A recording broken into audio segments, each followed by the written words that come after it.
As the 2025 calendar closed, an Evansville arts institution closed with it.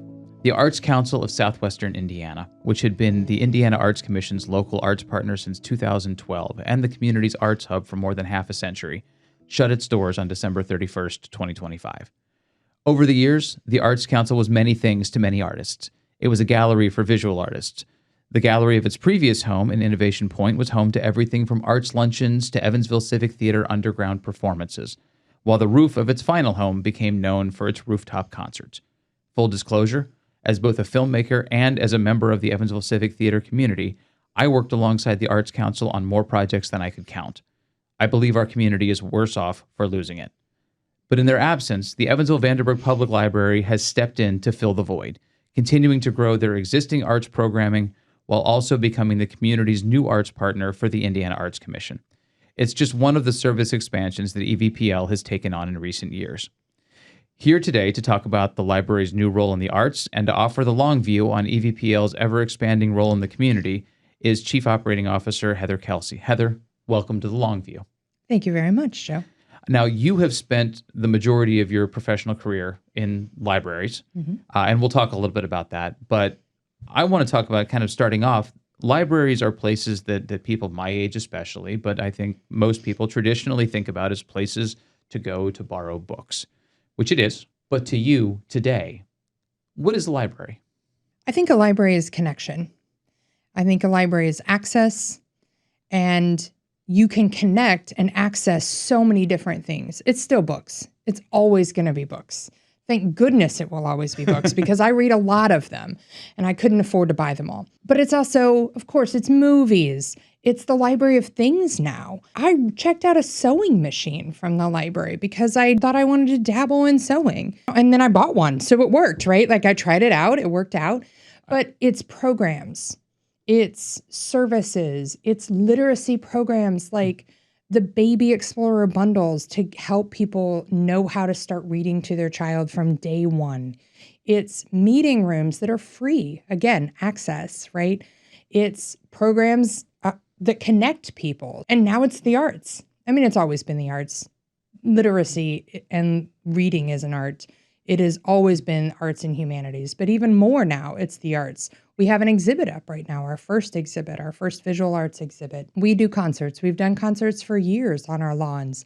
So boil all the things that we do down, all the services that we provide, passport services, notary services, all of these different pieces and parts.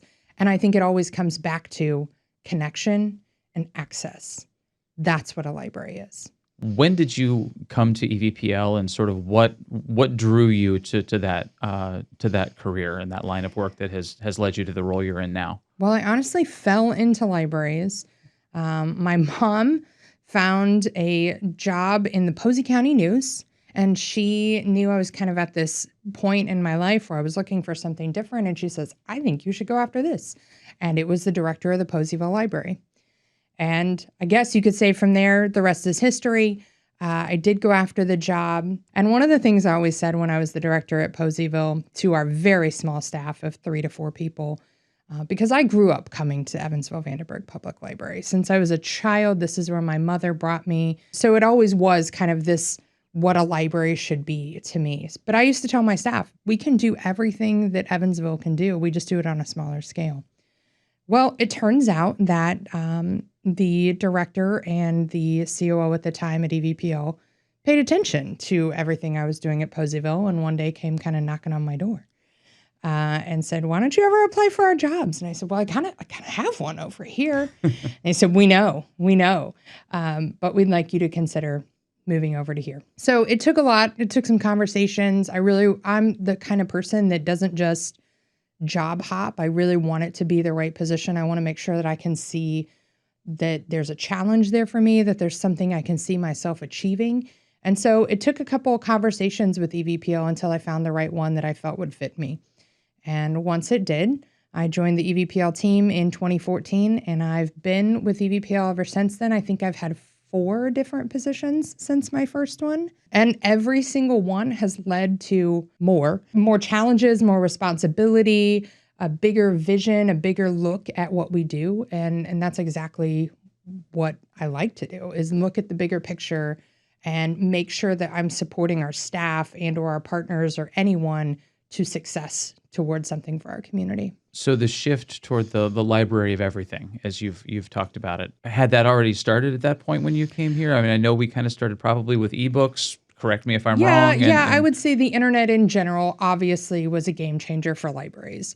And as soon as the internet came to town for any library, there was a shift that began. Of course, you're then providing computer services. You're eventually providing Wi-Fi to people for their own devices, ebooks, e-audiobooks. And that expansion, I think really, I mean, we've always had programs, we've always had meeting rooms, but I do think, as with anything else in society, as soon as the internet came along, everything expanded for all of us. And that definitely was true for libraries as well. At this point, you can go to the library, you can get digital access, like you said, you can go and get on a computer, you can get Wi-Fi, workforce development tools, public meeting spaces, civic programming. It feels like you said, it is a place to connect people. Was it that when you came in? How has that changed over the course of your career? And how do you continue to grow that as things continue to shift? So I think EVPL specifically, and a lot of urban libraries have always been at the forefront of creating change before a community even knew they needed change. And I think that's what we should be. So yes, EVPL was already doing a lot of this. They were already hosting early voting. That's a long-standing partnership that we have, which is a fantastic one, right? Because the libraries are spaces that people feel safe, they feel comfortable, and they feel okay coming to vote and not like they're going to be, I don't want to say harassed, but harassed in any sort of way for whatever their beliefs might be, because the library is for everyone. But I think that we've seen a lot of change since I've been there, a lot of change in our community and a lot of change internally about how we look at things. We've worked with social workers over the years, making sure that we're connecting anybody that comes through our doors with the best resources in our community, whether those are job resources, resume builders, internships, grant opportunities, or, housing, food, any community resource that you might think that you need. We want to make sure that we can always connect people to them. We are not that source. We're not providing that service, but our service is providing the connection to those resources. Now, as that expansion continues, I know I have called you on more than one occasion and said, hey, I've got an idea. Would the library be interested in X? And I think I have another one of those before we leave here today. Of course you do. Of course I do. So how do you, as you add these community programs and as you look at different things, how do you decide what projects fit the mission of the library and what doesn't? What really doesn't belong in that space? That's a really great question. Quite frankly, there's not too often that we say no. When we do, it is usually only because we don't have something ready or it's not the right time. It's usually a not now, maybe later. Or it can truly be this is not our mission. Let's get you to the right person. Those are the two times that we say no. But sometimes when it's the not yet, it really generates the idea of, oh, we haven't done this yet. Or what would this look like if we did enter this realm or if we became this person? And now I'm going to go back to the arts at EVPL a little bit because we have always done arts programming. The library has always held concerts. We've always held arts things, especially visual arts things, different drawing clubs for both teens, adults, our make and takes. We've always dabbled. We've had performing arts held at the library. We've had dancers come in. We had Ballet Indiana, so we've always had the arts. But when we had the conversation with the Arts Council, it did start to think about things in a different and new way. And we had already been on that path because when we talk about different things that weren't in existence when I started at EVPL versus what they are now, our studio spaces is a big one. So we have a maker studio, which is more than just a 3D printer. You have sewing machines, you have quilting machines, you have some lasers, you have crickets, you have all these different opportunities to try something out, to see if you would want to buy it yourself or just to come and do a project because it's a one-off or just to do some programs. Anastasia, our maker librarian, does a great series called Mini Makers for kids just to let them create and explore in different ways. We have our preservation studios, which you can digitize those old VHS tapes that your mom or dad or grandma had and took of you as a kid. You can turn those into something that you can actually play, because who has a VHS player in their house anymore? And when we started thinking about what other spaces or studio spaces should we be creating access for our community, the next ones that came to mind were a sound studio and or an art studio. When we started working on the EVPL Red Bank renovation, we had already started planning an art studio space. Nobody knew this. I mean, this is still somewhat new news. I don't think everybody knows that. So maybe I'm breaking news. We're going to have an art studio at EVPO Red Bank. But when we were a social media clip right there, a social media clip. News. Yep. We haven't even sent the press release, but it is happening, and I have announced it before, so it's not like crazy. I didn't do anything I wasn't supposed to. Not yet, anyway. So when the Arts Council came to talk about us, it really just took this idea that we were already thinking about and grew it. And so we started to think about, okay, if we are this space for our community and for our region, what does this mean? And quite frankly, we're still figuring that out. Our arts team, a small but mighty group of 4, have had so many great conversations, both here locally in our county, but also in our 10-county region for the IAC region. And we continue to have those conversations about how do we support the arts in our community? How do we connect the arts in our community, and how to create access, right? So again, back to connection and access. So I know I brought it back to the art studio, but those studio spaces, the arts at EVPL, and this new way of looking at things, that's what we always do when we have a new idea. Anytime somebody brings a new idea to us, it generates the okay and, at least in my brain, right? Yes, let's do a yes and. Let's do this project, but let's also take it to this level and let's connect it to these other things that already exist in the community to make it more accessible or to make it part of this greater narrative of our community in general. And I think you've sort of answered this, but I'm going to ask it anyway and see if you want to add anything to it, because as you do make that move toward arts programming, and I hesitate to use the word move because, as you said, you have been doing arts. You have been doing different forms of that already. Where does that move to become the new community arts partner fit into the sort of overall mission of the library, that connection piece that you've been talking about? Well, the mission of the library, our current mission is branded. It's about cultivating creativity. It's about wonder. And what is the arts but curiosity, creativity, and creating a sense of wonder? And the vision of the EVPL is about connecting people through shared understanding. Shared understanding to me doesn't mean that we all agree. It shouldn't mean that we all agree. But what it does mean is that we want to understand one another. We want to sit across a table and have conversations toward this community understanding and toward understanding that you're a human, I'm a human, and we don't have to agree on the same things to know that we both have good intentions. How does the arts programming fit in that? So when we became the arts partner and we really thought about arts in our community, and for me, it's always about how do you package it? What is the narrative? How do we talk about it? And we really had a lot of meetings around it and decided that the arts at EVPL encompasses 4 types of arts experiences. And that idea of experiences is important. So you have visual arts experiences, of course. You have performing arts experiences. You have literary experiences. And you have culinary experiences. And each one of those 4 types of arts all makes us tap into our emotions as humans, how we connect to each other, how we connect to the world around us. And that is what the arts bring to us, right? And then when you tie that into the EVPL mission of curiosity and creating wonder and having a sense of wonder around you, it all makes sense. And how we talk about those experiences and the arts can bring us to shared understanding of what it means to be human, of what it means to live in a community, in a society, and the world that we are. Obviously, this has added some administrative responsibility to the library as well. It also adds visibility. It adds some expectation from the community. So what have you had to change in your operations or add to your operations to make programs like this possible? And is that putting a strain on the existing staff?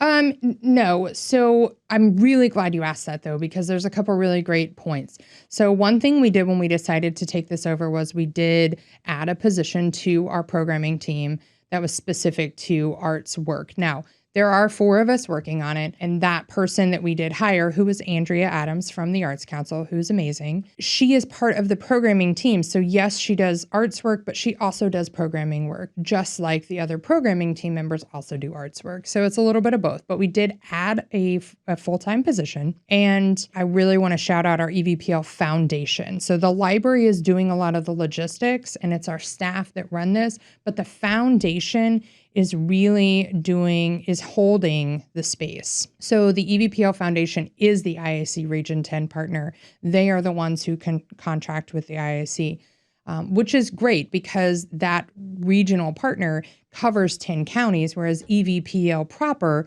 through its taxpayer dollars, covers only Vanderburgh County. Right. That is a very important distinction so that people understand that taxpayer dollars aren't going outside of this county.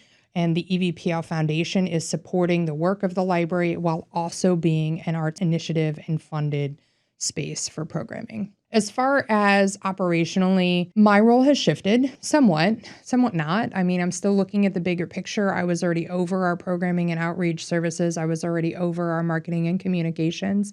And both of those departments obviously have a very big role to play. What I have done more of is more fundraising for the EVPL Foundation. We recently did a mail campaign during National Library Week, both just for the foundation in general, but also specifically to make sure that people know that we are the space for the arts at EVPL. Because to be able to do this long term and make it sustainable, it will rely on donations. These art programs are not operationally built into our budget, and that's an important piece as well. What types of new programming should we expect to see? Should we look to see more musical performances? Should we look to see theater? Should we look to see more, art shows and displays like what you have up right now? Yes. 100%. Yes, all of that is true. Correct. So obviously Art Exhibits is a brand new space that we have displayed local art before in our displays, and we are continuing to do that through our Art in Rotation series that changes out quarterly. But actually having a gallery space for an art exhibit that is public, that is open and accessible is a brand new thing for us. And our first one is up at EVPL Central on the 2nd floor. We have 3 of those scheduled this year. Will they all be at Central Library? Yes, they will all right now be at Central Library. There may in the future, once EVPL Red Bank is up, there may be some out there. We're still figuring out what that looks like. But for right now, they will all be at EVPL Central. Okay.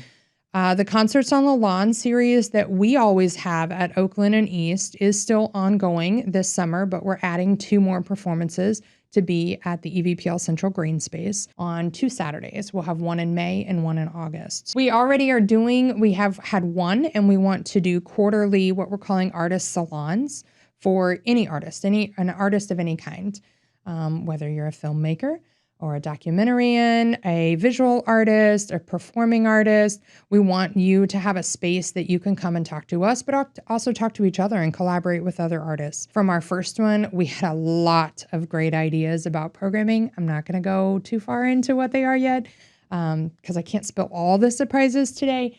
But listening to the artist and what they want to do and what they want to offer to the community with our support was really exciting. We are going to do more workshops for artists, right? So what does it mean for a visual artist? How do you either photograph your work? How do you frame your work? How do you get it ready for a show? We have worked with some new partners since this. So we had worked with Ballet Indiana, but we're also now working with the Center for Dance Education, which is exciting. So bringing other performances and youth dancers into our spaces. We are continuing. This is not because of the arts. This had already started last year, but the youth theater camp this summer, which is really fun and so great for kids to kind of step in and learn what it's like to improv or to use their voices or their bodies and to create and perform in different ways. So yeah. So the answer is yes. Continue to be like more exciting things. Actually, last week, Andrea and I were sitting in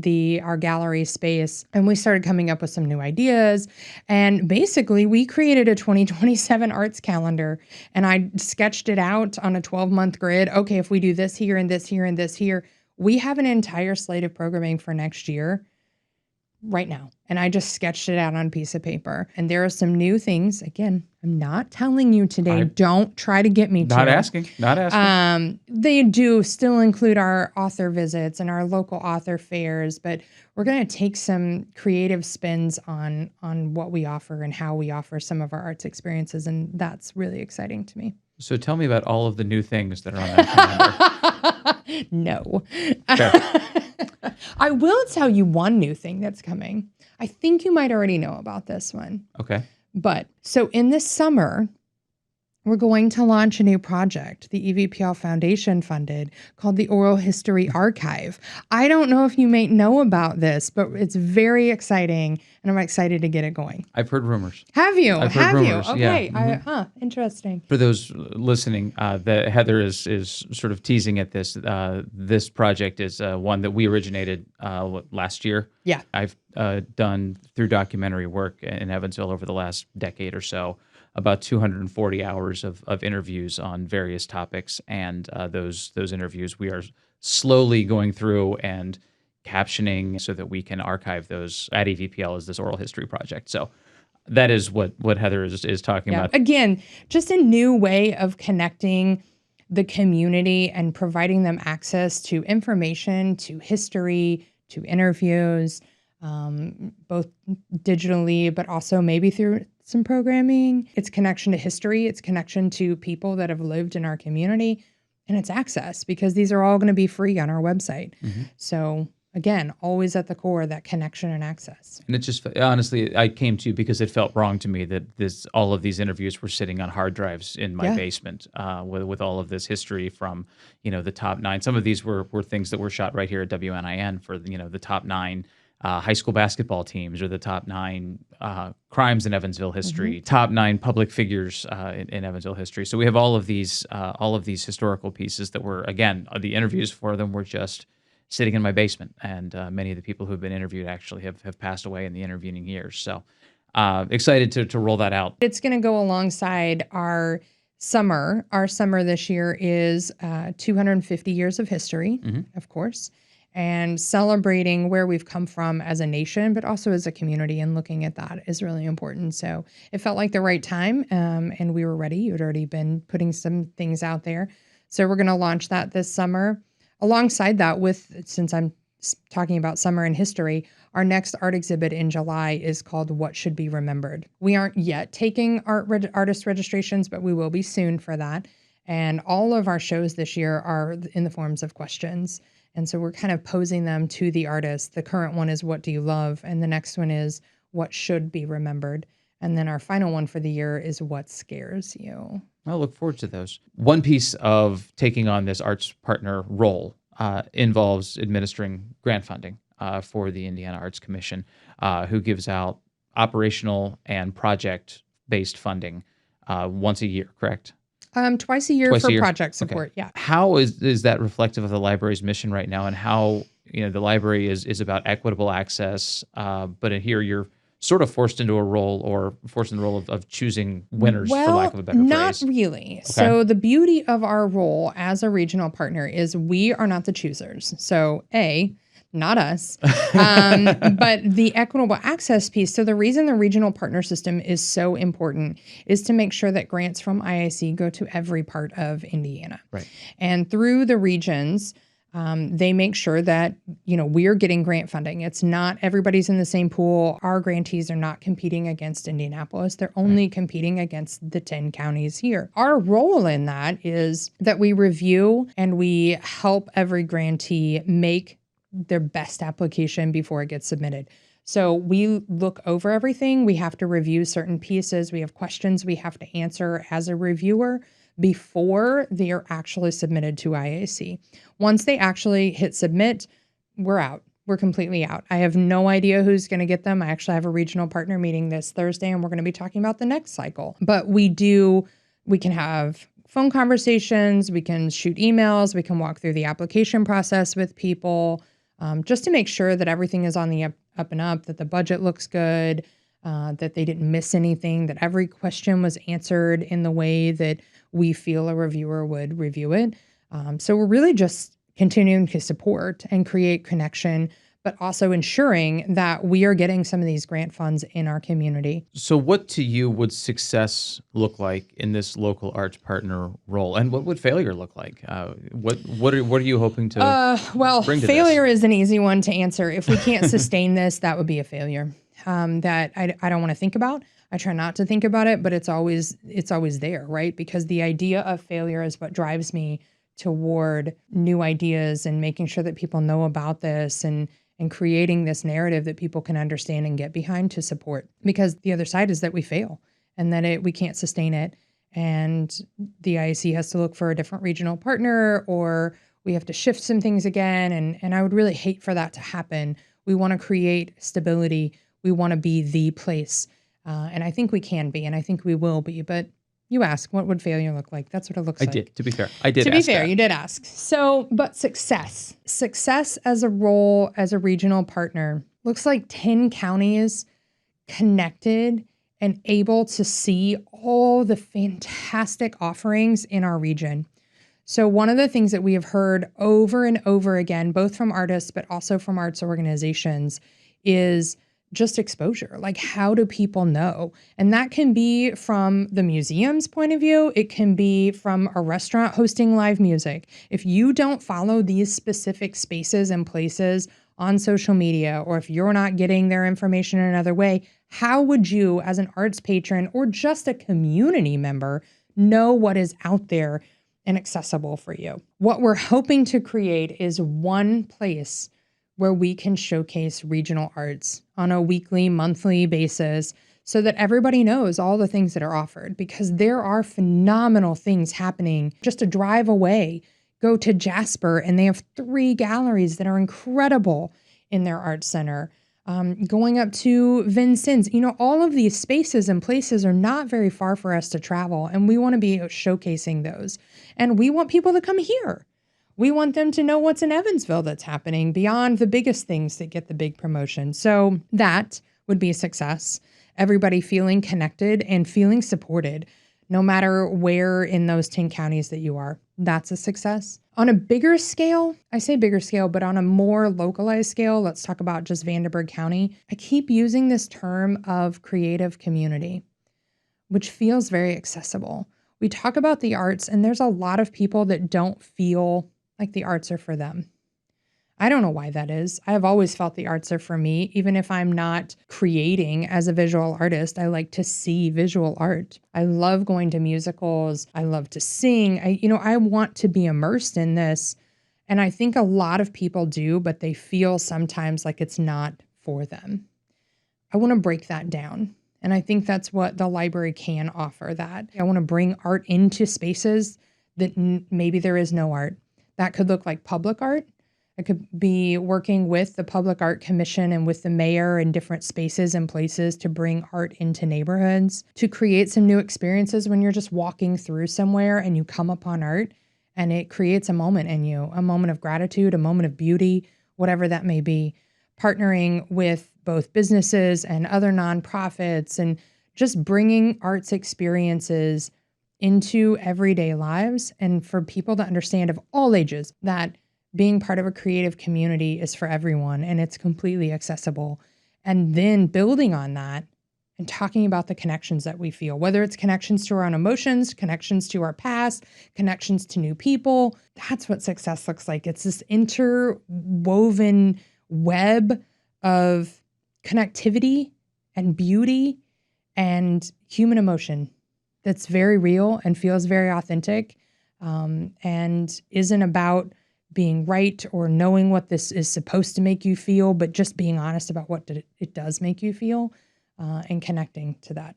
So what do you want the EVPL library system to look like 5 years from now, 10 years from now? I mean, again, if you look at the last 5 to 10 years, the growth of services, the expansion of what you are doing in the community, it has taken off. Yeah. So does that how does the library need to continue to evolve to best serve our community without creeping beyond that mission that you've talked about? So one thing we haven't talked about is in recent years, we have been doing a lot of renovation projects in our locations. And so we've had several already that are completed. We are still ongoing with some other ones. And I think in the next, when we talk about 5 years, we'll still be continuing down that path. There's still some things in our facilities master plan that we haven't quite achieved, if you will. And creating these new spaces for our community is pretty important for that 5-year, possibly 10-year range. I think you could say both could be true, just to make sure that we have spaces and places that are adaptable and have adapted and changed to the shifting needs of our community. So that's one piece. 5 years from now feels like a long time, but it really isn't. So I'm going to say that in 5 years, I really hope that the library is seen in the way that we see it. There's a lot of people that if you ask them about the library, they're like, I love the library. But beyond I love the library, that people know how to talk about the library and what it brings to their community and what it brings to their lives. And I think that's a 5-year, 10-year goal too, right? Because we're always expanding that. 10 years, I really hope that we are truly seen as the institution and an anchor in our community in a lot of spaces, not just the arts, but definitely literacy and how we support students through their journey and how we support our aging residents to keep connected to both literacy, but also to other humans. And there's just a lot of different ways that the library can play a part in things. And I want us to be recognized in that way. And I think we're on that path. But I think that having a community that knows how to talk about their libraries as the asset that it really truly is, and that the way that the library can create and drive community change, that would be huge success in 10 years. Now, I would be remiss if I didn't bring this back to NewsLab just a little bit here and talk about, because the library, along with the connection, along with the arts, has always been a hub of information. Mm-hmm. You know, whether it's books, whether it's newspapers, whether it's internet access, it's always been a hub for information. So as we look as NewsLab at how we can help bolster the information ecosystem here to make sure that people understand what's happening in the government, what's happening in the community, what's happening in the courts and the schools and everything else, do you think there's a role for EVPL in that? 100%. 100%. Information literacy, let's talk about it as information literacy, and access to information is so important. We have already been sort of a behind-the-scenes partner of NewsLab from the start. Oh, your logo's on the website. You're not that far. You're not that far behind the scenes. But we're not like doing a bunch of the heavy lifting, right? We're supporting the work, and I think there's a lot more, especially now that you are there, and you will not be afraid to knock on my door or send me an email when you want us to come and play with you. It's a text usually. Let's be honest. Or a text. It's a text. Any usually. of those forms of communication. I think there's a lot we can do and that we should do together. So when you think about the shifting, changing lens of society and information as it comes, let's just put it out there: artificial intelligence and artificial intelligence postings and how easily things can be manipulated. So how do we educate people around that? I think that's where the NewsLab and both EVPL and so many other people that just care about information access and the facts, right? So how do we make sure that people are aware of that? I think that's an important piece, and I think it should be. And I'm not saying that AI is bad, but I am saying that people need to be educated and understand what that looks like. So I want to make sure that NewsLab and that we are helping support whatever that work is to inform people and to get them proper information and to answer questions that they have that they probably don't know who to ask those questions to. They can ask them to you. They can ask them to us. But where do people go when they have questions? That's a question I have. Like if you're sitting at home and you're like, how do I know if this is real? Or, man, I don't know. Like, where do they go to ask those questions? Where should they go? They should come to us. I mean, we know the answer, right? And that's how people become educated. Education doesn't have to be school. It's just information. And I think providing that, heck yeah, we want to be a part of that.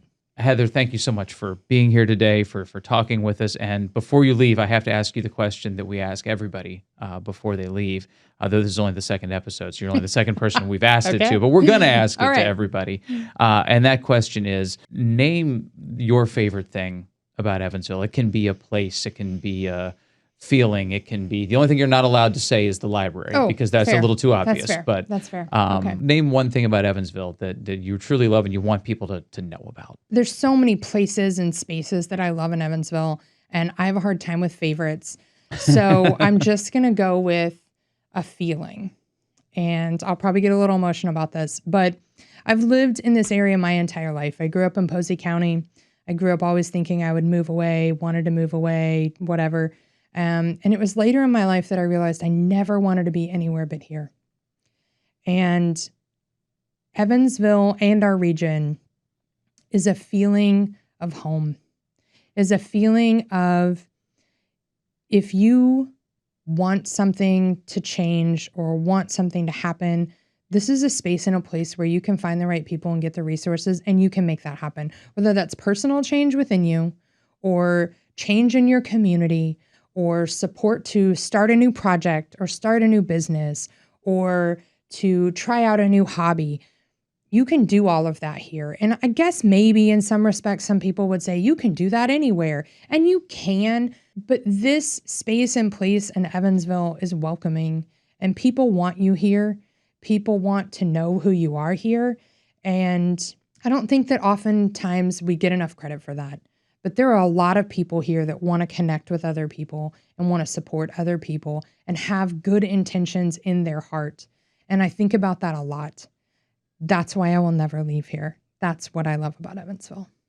Thank you very much, Heather. And thank you, everybody who is watching and listening. Before you go, please take a moment to hit that like button, to subscribe to the Longview podcast. Thank you to WNIN for partnering with us and hosting. My name is Joe Atkinson. I'm the director of the Evansville NewsLab. This has been the Longview. Thank you, and we'll see you next time.